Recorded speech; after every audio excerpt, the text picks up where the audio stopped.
नमस्कार मु सुकन्या आपण मानक ओडिया ब्लॉगर सुकन्या को बहुत बहुत स्वागत। तो मु आज कम तेल रे प्रस्तुत करिछि जह्नी आलू पोई सोरिष झोल। तो चलतु देखिबा मु कौन सामग्री नेइछि। तो पोई काटी देइछि, आलू टमाटो गोटे नेइछि, जह्नी को एमती पीस रे ही काटिछि।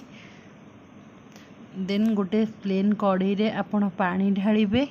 पानी रु 2 रु 3 बावल पानी नेबे।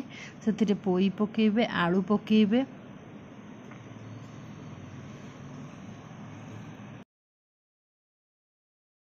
हलदी लूण टमाटो पकईदेली।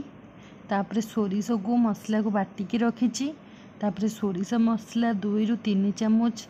आपण जितनी ग्रेवी रखिए से अनुसार आपण सोरिष मसला पकेबे। तो मु 3 चामच सोरिष मसला पकईछि। तापरे जह्नी को मु पकईदेली। तो जह्नी लास्ट को पकाउछि कारण बेसी सीझीजिव, पोई टिके सीझिबा को टाइम लागे। तो से जह्नी टिके लेट करिकी पकेबे। तापरे पोई सीझी आसलानी तो जह्नी आमे पकईदेलु। तो सीझीगला। देन गोटे बाउल रे आपण से सीझा को ढाली देबे। ढाली देला परे आपण जीरा सोरिष सुखिला लंका तेल पकईदेबे। तो ताको पकईदेबे। तो बड़ी मो पाखे नथिला, जस्ट अल्प बड़ी थिला, मु बड़ी पकईदेली। टिके फ्राए हो गला परे तापरे पियाज पकई दूची। तो ताको भल से ब्राउन हे आसिले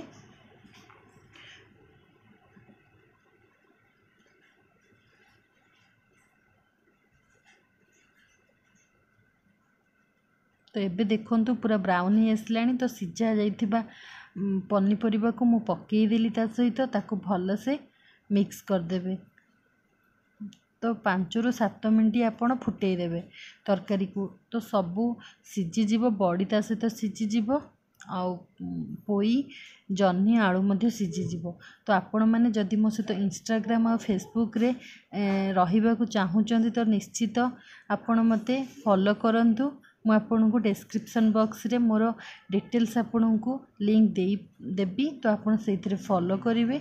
जदि आपण मन को मो वीडियो भल लागुथि ताले निश्चित कमेंट्स करिवे, शेयर करिवे, सब्सक्राइब करिवे, पाखरे थिबा बेल आइकन को प्रेस करिवे। तो मो न्यू वीडियो आपण मन को पाखरे सहज रे पहुंची परिबो।